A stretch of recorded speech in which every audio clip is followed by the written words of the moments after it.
ఓం శ్రీ గురుభ్యో నమః. శ్రీమాత్రే రామానుజాయ నమః. శుక్లాంబరధరం విష్ణుం శశివర్ణం చతుర్భుజం ప్రసన్నవదనం ధ్యాయేత్ సర్వవిఘ్నోపశాంతయే. రామాయ రామభద్రాయ రామచంద్రాయ వేదసే రఘునాథాయ నాదాయ సీతాయ పతయే నమః. జై శ్రీమన్నారాయణ. ఈగల మీడియా ప్రేక్షకులకు నమస్కరిస్తూ ఈరోజు మనము కృత్తిగా నక్షత్రం వారు ఏ దేవుణ్ణి ఆరాధించితే వాళ్ళకి సకల ఐశ్వర్యాలు కలుగుతాయి, వాళ్ళకు ఉన్నటువంటి బాధలన్నీ కూడా తొలగిపోతాయి, వాళ్ళ యొక్క సౌమ్యచిత్తులుగా ఎలా మెలగాలి అనేటువంటి విషయంపై మనము ఈవేళ ఆ యొక్క స్వామివారి గురించి మనం చెప్పుకుంటున్నాం. ఈ కృత్తిగా నక్షత్రం వారు పట్టాభిరాముని యొక్క ఆరాధన చేయాలి.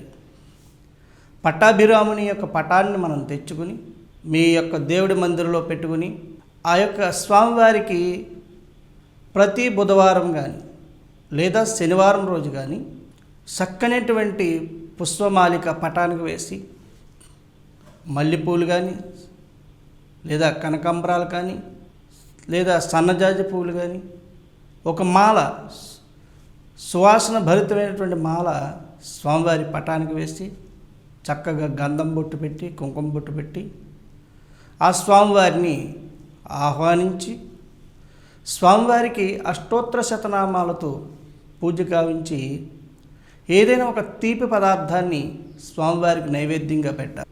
ఆ స్వామివారికి పానకం, మిరియాల పొడి, కొద్దిగా బెల్లం వేసి ఒక గ్లాసుడు పానకం కూడా తయారు చేసి ఆ స్వామివారి దగ్గర పెట్టి నివేదన చేసి స్వామివారి యొక్క పూజా కార్యక్రమం అంతా అయిన తర్వాత పంచహారతి ఇవ్వండి స్వామివారికి. ఈ పంచహారతి ఇస్తూ శ్రీరామ జయరామ జయ జయ రామ అనేటువంటి మంత్రాన్ని మీరు ఒక 21 సారి కానీ 54 సార్లు కానీ 108 సార్లుగా మీ ఓపుకున్నంత వరకు చెప్పి చక్కగా ఆ స్వామివారిని స్తుతించండి, ప్రార్థించండి, ధ్యానించండి. తారక మంత్రం, గొప్ప మంత్రం, రామ మంత్రం, ఆ యొక్క రాముల వారిని మీరు సేవించండి, రామానుగ్రహాన్ని పొందండి.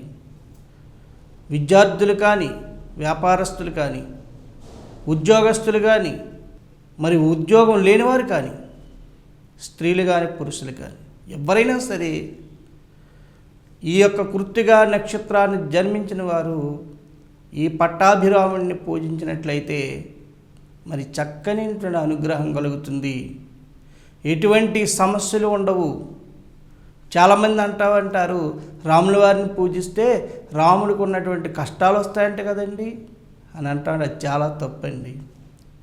సాక్షాత్తు ఆ శ్రీమన్నారాయణుడే రామావతారంలోని మానవులు ఏ విధంగా నడవాలి, మానవుల యొక్క గమ్యం ఏమిటి, మానవుల యొక్క జీవన విధానం ఏమిటి, ఏ విధంగా జీవిస్తే మానవుడు సుఖ సౌఖ్యాలను అనుభవిస్తాడు అనేటువంటి విధానాన్ని ఆయన నడిచి ఒక మానవ రూపాన్ని ఎత్తి ఒక రాజుగా ఉండి మామూలు సామాన్యంగా వచ్చాడు మానవుడు. అతను చెప్పిన మాటలు ఎవరు వినరు. అందుకనే ఆయన రాజుగా వచ్చాడు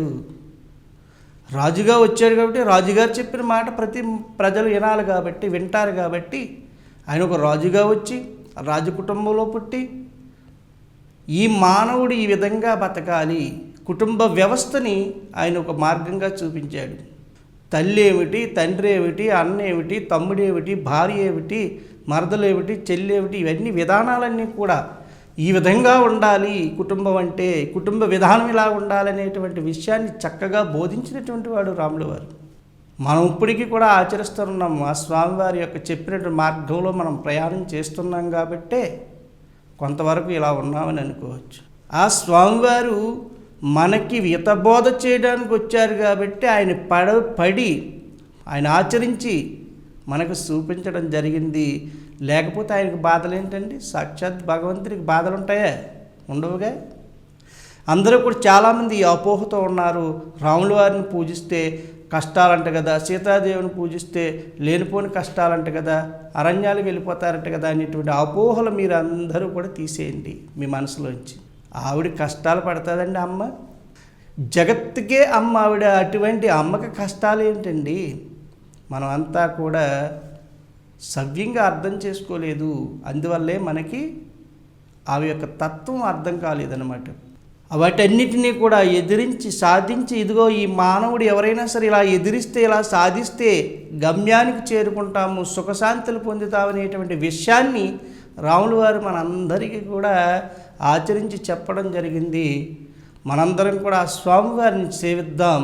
కృత్తికా నక్షత్రాన్ని జన్మించిన వారు ముఖ్యంగా ఆ స్వామివారిని సేవిద్దాం, ఆ స్వామివారిని ఆరాధిద్దాం, ఆ స్వామివారి యొక్క అనుగ్రహాన్ని మనం పొందుదాం. మీరు ఇంట్లో చేసుకోలేనటువంటి పరిస్థితి ఉంటే, మీ పక్కనే రామాలయం ఉంటే, మీరు ప్రతి శనివారం కానీ బుధవారం కానీ వెళ్ళండి స్వామివారికి దగ్గరికి. కాస్త పుష్పమాల పట్టుకెళ్ళండి, ఒక టెంకాయ తీసుకెళ్ళండి, లేదా ఒక డజన్ అరటిపళ్ళు తీసుకెళ్ళండి, లేదని మీకు తోచినటువంటి పండు పొలము పట్టుకెళ్ళండి. స్వామివారికి నివేదన చేయించండి, అర్చన చేయించుకోండి. ఇలా ప్రతి రోజు మీరు చక్కగా దేవాలయానికి వెళ్ళినప్పుడు ఉట్టుగా వెళ్ళకూడదు. ఎవరు కూడా ఉట్టుగా వెళ్ళి మీ అధికారాన్ని చలాయిస్తున్నట్టుగా బ్రాహ్మణుని దగ్గరికి వెళ్ళి నాకు అర్చన చేయండి అని అనకూడదు. చక్కగా మీరు పండు పొలము పట్టుకెళ్తే అక్కడ ఉన్నటువంటి ఆ దేవాలయ అర్చకుడు ఆ యొక్క చూసి స్వామివారికి నివేదన చేసినాడు, చక్కగా మీకు అర్చన చేస్తాడు. దాంట్లో మీకు సందేహం లేదు. ఏమీ తీసుకెళ్లకుండా వెళ్ళటం అనేది తప్పు భావన. మీరెవరైనా సరే ప్రతిరోజు కూడా ఈ యొక్క రామాలయాన్ని దర్శించండి, లేదా ప్రతిరోజు కూడా మీరు ఖాళీగా ఉన్నప్పుడైనా సరే మీ పనులు మీరు చేసుకుంటే కూడా శ్రీరామ జయ జయ రామ అనేటువంటి మంత్రాన్ని జపించండి. దాని యొక్క ప్రభావం మీకు ఉండగా తెలుస్తుంది. ఈ కృత్తికా నక్షత్రం వారు ఈ యొక్క కార్యాన్ని, ఈ యొక్క పూజా కార్యక్రమాన్ని చేసుకోండి. చక్కగా శ్రీరామనామాన్ని మీరు చక్కగా ఆచరించండి. ఆ స్వామివారి అనుగ్రహం కలుగుతుంది. సకల ఈశ్వరి భోగభాగ్యాలు ఇస్తాడు ఆయన. మీ అందరినీ కూడా రక్షిస్తారని చెబుతూ ఈ విధంగా ఆచరించి సకలైశ్వర్య భోగభాగ్యాలు పొందుతారని భావిస్తూ మీ అందరినీ కూడా కలియుగ దైవం వెంకటేశ్వర స్వామి భోగభాగ్యాలు ఇచ్చి అనుగ్రహించాలని చెప్పి కోరుతూ లోకా సమస్త సుఖినో భవతు.